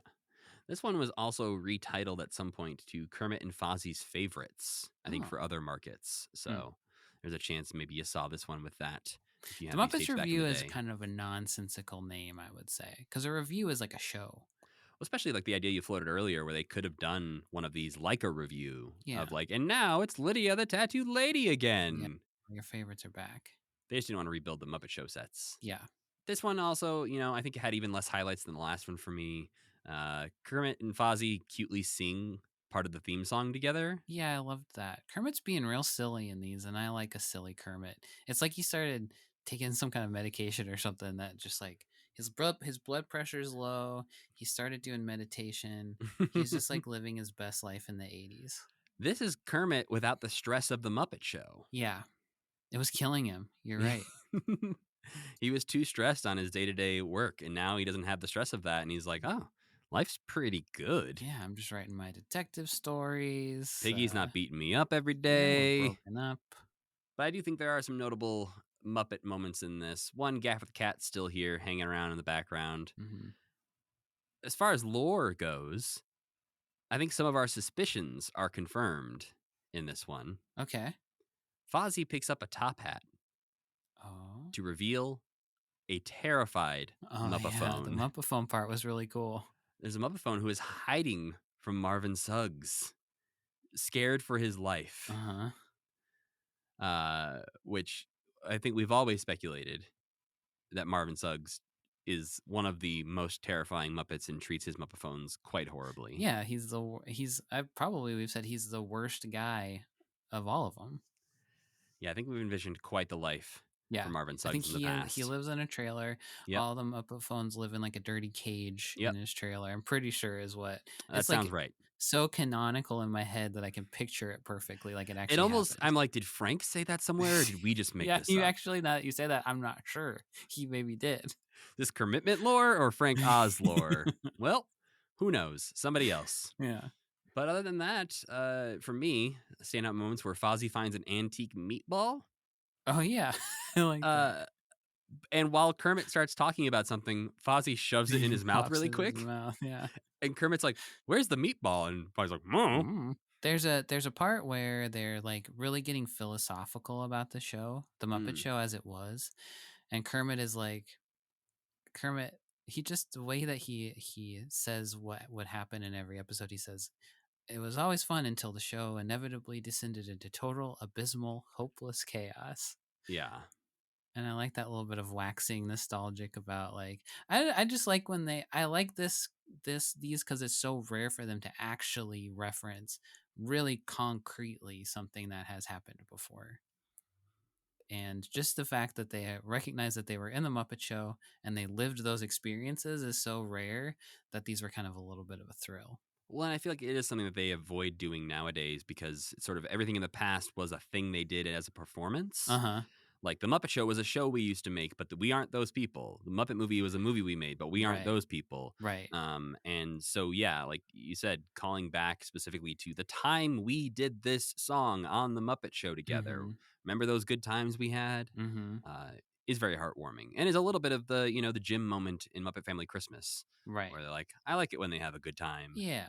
But near the end, they share Kermit singing Being Green.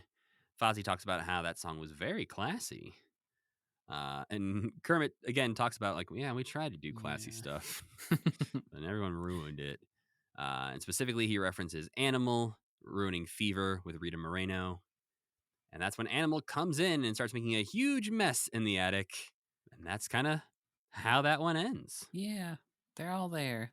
They're all living in this big weird theater, hanging out. Then we have our last attic cleaning tape, Muppet Treasures. Fun fact on this one, did you know that Fozzie auditioned 53 times before he became a member of the Muppet Show cast? Quote, "They finally couldn't bear to turn me down anymore," says the irrepressible Fozzie. Quote, "Waka waka." Where's the truth here? Which of these two stories? I mean, he could have waited outside for days and then still had to audition And 53 audition times. 50. Yeah, I guess that's true. So both can be true. Can't we just let Fozzie have one thing, and that's he's Kermit's best friend, and that they came up together, and Kermit helped him out? Why is Fozzie scared and hiding in the beginning of this one? I have no idea. And then Kermit's like, "What's wrong with you?" And he's like, "I'm looking for a fish."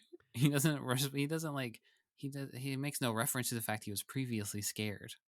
Yeah, like he's hiding in the dark in the attic. Kermit's like, "What are you doing?" He's like, "I was looking for a fish." And he is, and he finds a fish. Yeah. That's actually what he was doing. Yeah, Kermit says it's up in the birdcage. Fozzie asks why, and Kermit says because it's a perch. Pretty good. That's a pretty good joke. Yeah. Kermit already outdoing Fozzie. And not only that, Sam, speaking of good jokes, we get a herd of cows joke. Ugh, you like that joke more than I do. I like it when it comes up this often. Like Yeah. back when we were hearing it on like every other Jimmy Dean show, Uh-huh. less of a fan. Uh-huh. But it's similar to the cute joke where now I'm nostalgic for it. I want them to drop it in because I think Muppets remembering their past is something I Yeah. appreciate. Yeah, that's true. And yeah, just doing the vaudeville thing. And it's okay. You got to teach the kids of the 80s about the herd of cow joke, I suppose. Somebody's You got to gotta keep do it relevant. Yeah. What the something that was interesting I thought is what they mentioned Zelda Rose and her singing owl by name. Yeah, that was one of the moments where I couldn't remember if they said her name on the Muppet Show or anywhere else when they introduced her previously. Because like she was on the Julie Andrews Hour and Sex and Right. Violence. That's what I was having trouble remembering too. Is like, was she a character named beyond that one particular act or not? Yeah, I don't remember when or how she got her name. But yeah, it is again hearing them say her full name of remember when Zelda Rose did this? Uh-huh. Felt weird. But it's also sad because Fozzie does not remember that. So, which is fair, I suppose. Totally fair. Again, that's a like an 8-year-old clip of a Muppet that was used like once on the Muppet Show. Uh-huh. So I get it. Because Frank probably also is like, which one is Zelda Rose? Yeah. You're gonna have to remind me. But yeah, this one is just like so much more of the same. Yeah. I'm wonder why if they when they were setting out to make these videos, if they were like, well, we got to make like 4 of them on the same set just for budget reasons. Like this. I'm sure it was budget reasons. Or if they just like went one day and they filmed. To me, it almost feels like they went a day. They went for a couple days and they filmed what they meant to not be as many as it ended up being. And they were like, well, we have material for lots more. How are we going to set up this stuff? Well, let's just have them go clean the attic again. And then, because this intro really felt ad-libbed to me. Yeah. I guess they had to put the fish in the cage, but just like, just these are weird how similar they are. I like them, but it's strange that 4 of them are exactly the same, like almost multiverse versions of the same video. Yeah, it feels like they're Groundhog Daying it a little bit, where it's just cleaning the attic over and over, but forgetting that you already did this. Yeah, it's like that's their where does souls go? Limbo. That's their limbo, is that they're dead and they're ghosts in the Muppet Show theater and they have to clean it. There's no scenery to paint. If they walk down the stairs, they immediately come back into the attic, ready to clean it. Yeah. Kermit has no scenery he's painting. There is no Muppet Show. He just thinks there's a Muppet Show. Yeah. And Fozzie knows if they walk down the stairs, they're going to pop back up there. That's why he doesn't want to go. We figured it out. That's why he's hiding terrified in the attic. Yeah. It's not because they couldn't think of a way to open this video. No, it's because he and Kermit are ghosts. Well, there is a sweet moment near the end of this one because Fozzie says, I really love show business. And Kermit says, remember what Ethel Merman used to say to you? And he says, oh, yeah. And they kind of hug as they watch There's No Business Like Show Business. Mm-hmm. And that's, if these were filmed in like the summer of 1984, that's only a handful of months after Ethel Merman died. Oh, So they were Yeah. maybe really thinking about their friend Ethel Merman. Yeah, and I think Huh. that's why he brings up the remember what Ethel Merman used to say to you. And I think that's why the ending is more solemn on this one too. This one's Where- dedicated to the memory of Ethel Merman. Yeah, I think Wow. indirectly it kind of is, because it does end on a much more solemn note where Fozzie is just dusting while there's no business like show business plays in the background. I feel like you're exactly right. So there is a sweet little touch to this otherwise completely inconsequential VHS tape. Well, we got two more here. We got the first one is Rock Music with the Muppets. These ones are radical departures from what came before. Yeah, no addicts allowed. Nope. Fun fact on this one. Did you know that Dr. Teeth of the Electric Mayhem Band got his celebrated nickname because he has no cavities? What's your secret, Dr. Teeth? Good brushing habits, he says, in clearly the most hilarious thing they could think of. That is also just another fact about some guy they know. How do you avoid getting cavities, Dr. Teeth? I brush my teeth. Brush Oh, my teeth good well. joke. Maybe that's what they read, and they were like, his dad must be or his parents must be dentists. Yeah, see, he could have said, oh, my parents were dentists, and they always got on me about keeping my teeth pretty. Can you imagine if that's what it said, and me and you would be like, whoa! This is where Jeff York's got the idea. Maybe he really did. I'd like to, someday uncover some weird Muppet lore that seeped into something like that, where someone, it's like, in Marvel or Star Wars, where they now are searching out what's the little thing that happened in canon, and I'm gonna make an entire movie about that guy.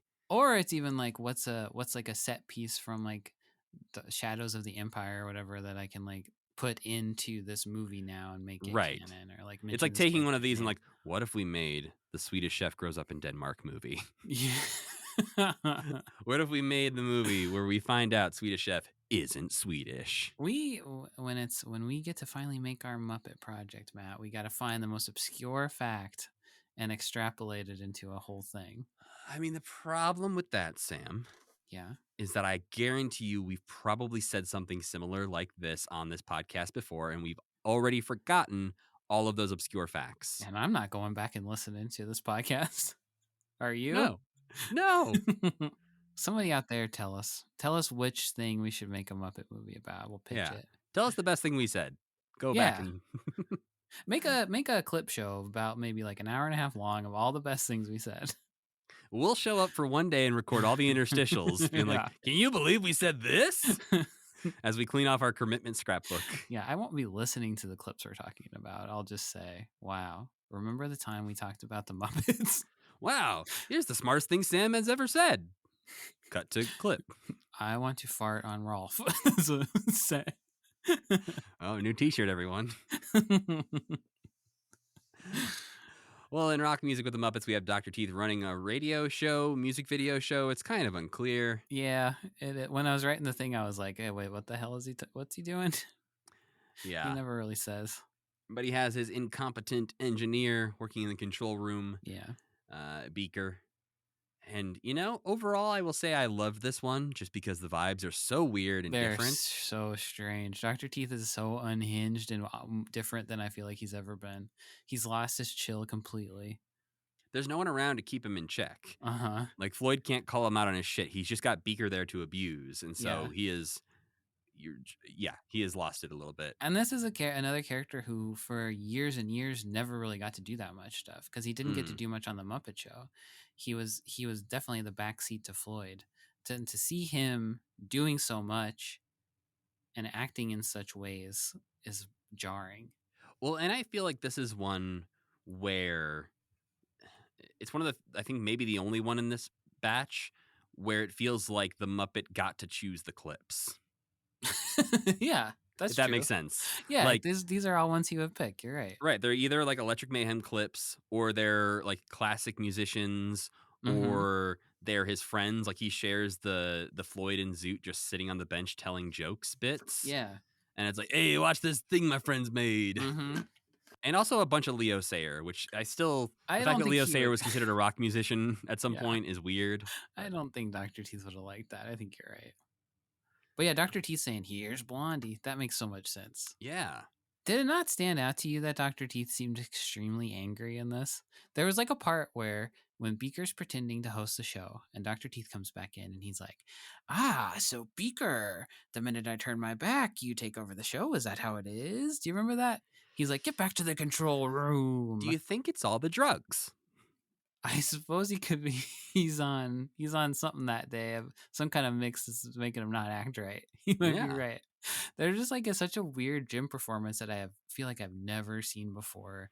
I'm just imagining Dr. Teeth as a radio DJ in the 80s. Yeah. Pretty good chance drugs are involved. And I feel okay saying that because he's a puppet and I can't be sued for slander.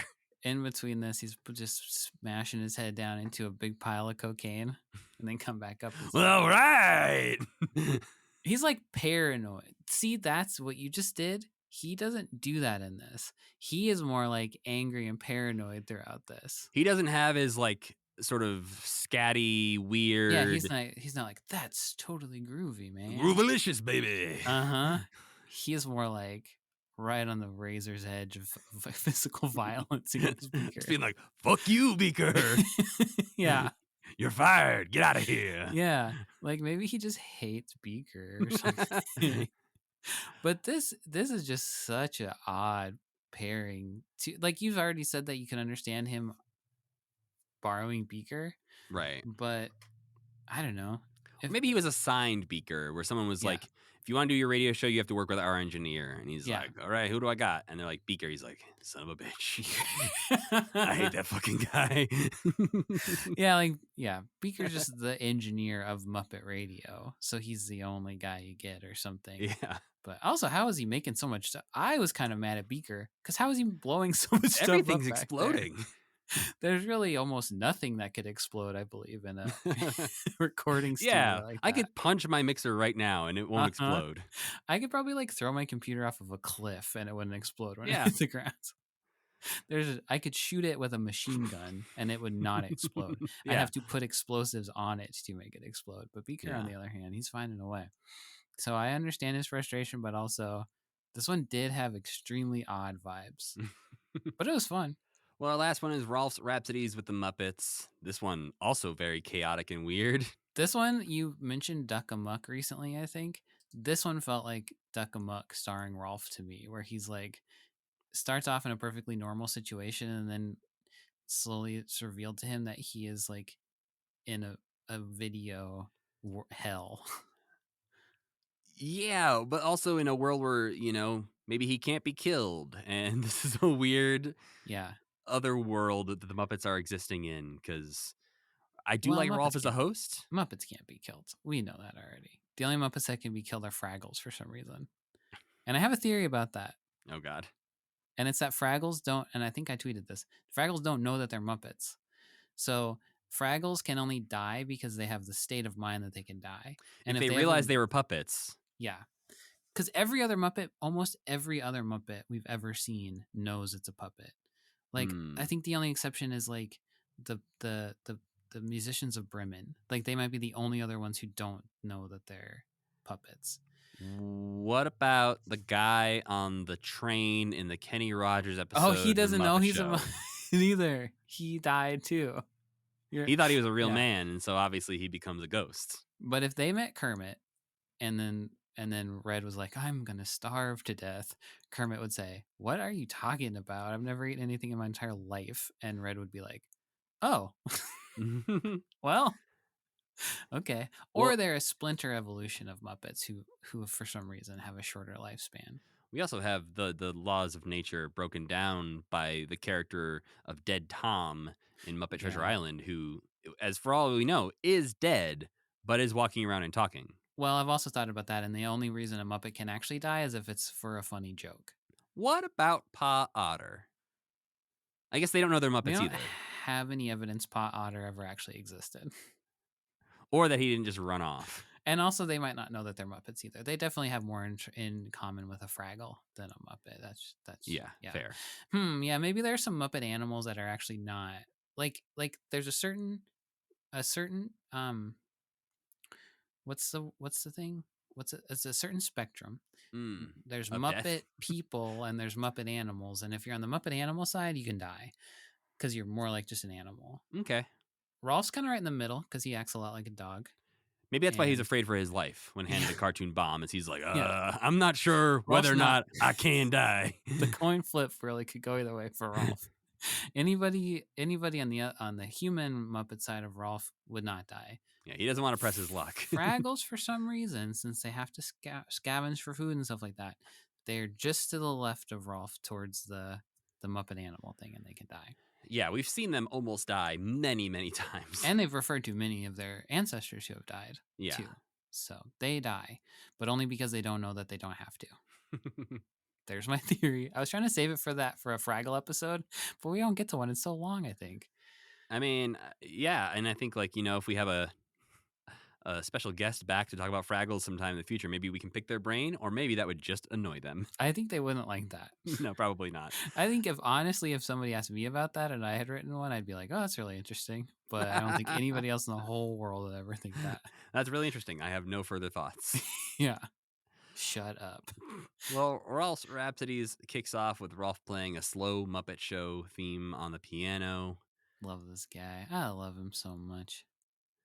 But after showing off Rag Mop, Gonzo comes in. Yeah. He does the whoosh. He does the whoosh. He hasn't done the whoosh in forever, I think. And Rolf refers to him as, the old interrupter of continuity.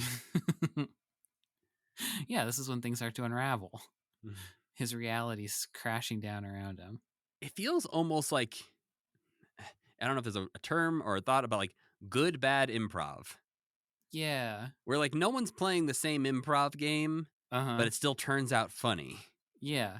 That makes a lot of sense to me. Like, Richard, Dave, and Jim seem like they're on different wavelengths. Uh-huh. But it all ends up working somehow. Yeah, like Rolf had to put this video together, but he didn't prepare at all. And he just showed up. Like, that's why you can see the lights and stuff. He just, like, showed up, and somebody was like, Kermit was like, Rolf, you've had, like, months to prepare for this. You have not done anything. Well, and the next bit, Scooter comes in, and Rolf's like, you're not Gonzo. I was expecting Gonzo. And Scooter says, no, I'm not Gonzo. I'm Scooter. I wanted to be Gonzo, but my mother wouldn't let me. I loved that little moment.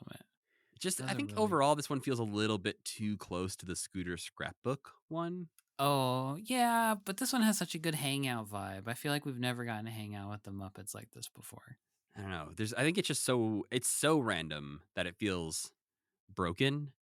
Like Scooter and Gonzo are hanging out inside the piano, but they turn into a wading pool. I don't disagree with you, but I like that. I think that's fun. Gotcha.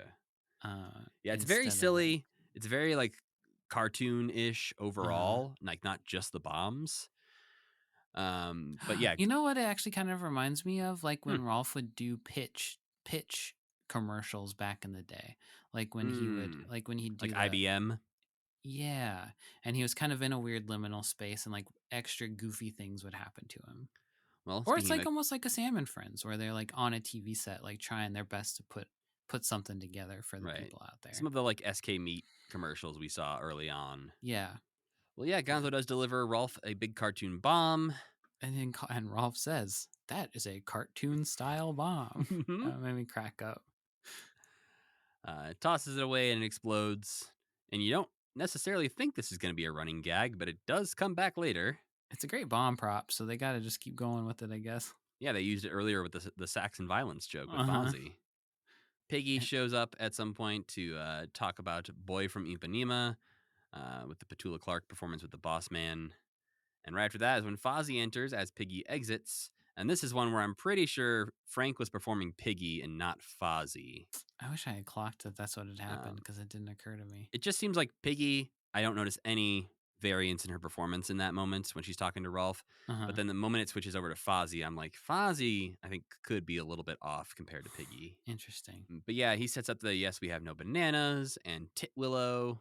Then it's kind of just Scooter. Then like Scooter and Gonzo just stick around the whole rest of the time and like annoy Rolf. Well, and they just keep running in kind of like Mutt the dog did with like, hey, here's a thing.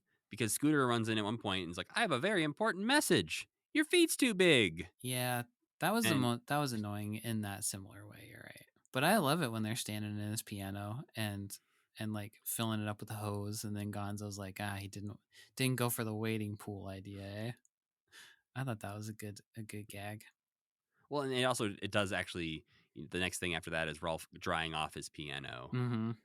So I do like that he is sort of having to deal with the chaos of Scooter and Gonzo. But I think, like, to me, I'm like, okay, so Rolf is like the 50-year-old guy who's annoyed by these two. Gonzo's like in his 20s or 30s, and he's hanging out with his 14-year-old friend, Yeah. just causing chaos because Gonzo never grows up. Yeah. And trying to blow Rolf up with bombs for some reason. Yeah, I don't really know why they keep bringing him bombs, but they Why do. are they trying to kill Rolf? But they don't drop it off and run away. Yeah.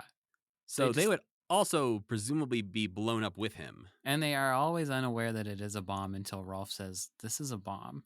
But this one wraps up by Rolf leading into the Smurfs performing in a little Spanish town. And then Gonzo delivers another bomb. And they keep throwing it back and forth until Rolf throws it into the piano. Which, again, guess what happens? It explodes. How do they throw it back and forth? I guess I didn't really pay attention to that. Ooh, I guess I wasn't either. That's a good question, though, because some of them can't catch things. Yeah, two of three of them have no working hands. I wonder if it's like they're sort of pushing it back and forth as opposed to throwing it Yeah, back maybe, and forth. and it's like but on it a just stick that tricks your some brain. intern is running around down there with. But that does it for the Playhouse video VHS tapes. Sam, we did it. Yeah, I had a good time with those. They're not a lot to talk about, but I think they're worth watching. Yeah. I mean, we still spent 2 hours talking about them, so clearly there's Well, enough to say. We could spend 2 hours talking about anything. But I think it's worth, like, it's just like a little extra bit of Muppet Show that's hidden out there. Right. And I think that's why I'm so glad we watched it, is because it does feel like extra little lore, extra little character building moments that we don't get to see anywhere else, because these things only exist in these weird cut down versions on YouTube that were shared with us. And also I feel like they were really fun to do. And I like you said, I like when Jim Henson and company is having fun. It makes me feel nice when I can feel like Jim must have felt really good that day he was being Kermit in the attic, because he was bopping all over the place, being a goofball. Yeah, especially Jim, like between Dr. Teeth and Rolf and Kermit. This feels like maybe Jim hadn't gotten to play with his all Muppet of his pals. old buddies again. Yeah. And at this point, he's been, Kermit for 30 years and Rolf for 20. Yeah. So that's wild to think about. That is crazy, yeah. But that does it for everything we talked about today, which means it's time for me to ask you, Sam, what non-Muppet things did you enjoy this week? Dude, good God, I don't even remember. I watched Meet the Parents for the first time. Why? Because Rachel really likes it. Oh. She really likes movies that we would have liked when we were in like middle school. Like that era. Right. That those crack her up. It was so weird though. It's such a straddle, because it came out in like 2000, was clearly made in the 90s, and it straddles such a like, this is 2000s humor with a 90s aesthetic, that it's like very jarring movie. It has its funny moments. I think Owen Wilson's really funny in it. Wasn't my favorite movie of all time, but I'd never seen it before, so I have nipples, Greg. Can you milk me? It's a good line, no matter who you are. He's funny in it. What's his Robert De Niro or Ben Stiller? Yeah, Robert De Niro. I think Robert De Niro is funny in that. But he's Ben very Stiller, good, especially when he plays like off type. Like I feel like when he gets to be funny, or like in that what is that? The Intern, that movie he's in. Yeah, he's very good in that. That's a sweet movie. I like that movie. This is a take that I've heard before, but it is really funny when there's that part where Ben Stiller has to wear the Speedo, and he's in amazing shape, and everybody's like, "You're wearing a Speedo." But if like one of my friends came out in a Speedo and he looked like that, I'd be like, "Oh fuck." Yeah, I'd be like, "Wow, I can't pull that off. Good job." Yeah, you look amazing, Greg. We all love you because of how good you look in that Speedo. And like Owen Wilson in that same scene is in less good shape than Ben Stiller, but nobody says, Ben Stiller, nice Speedo dork. You look amazing. Anyway, so I'm sure I watched other stuff, but that's all I remember right now. Are you gonna continue the saga? Well, there have been dark moments where we've been scrolling through things and now it's like our algorithms recommending us Meet the Fockers. It's like, well, are we gonna do it? I think you have to.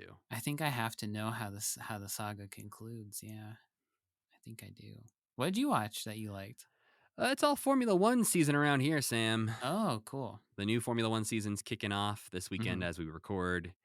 And Drive to Survive is back, the documentary series on Netflix. So it's all F1, baby. Oh, that's it. That's really all you're doing right That's now. really all I've been watching. We're still rewatching The Nanny, still watching that. But yeah, nothing really else going on over here. Well, while we go watch some Fockers, we also have some other stuff to watch because next week we will be back watching the last 2 episodes of Jim Henson Presents The World of Puppetry.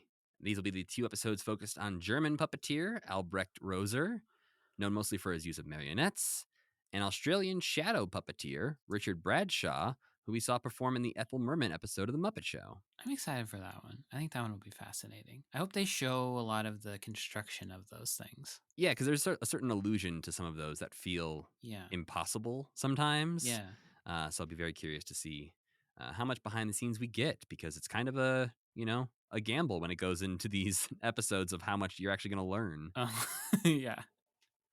But we'll find out next time. But before then, we need to thank our friend Tuna for making the music for this podcast and Cassie Wilson for singing the theme song. Don't forget to go to Kermitment.com for all your Kermitment needs. You can email us at mail@kermitment.com if you have any questions for us. Specifically, we want to do a mailbag FAQ episode soon. So if you have questions, you can hit us up there or on social media at KermitmentPod.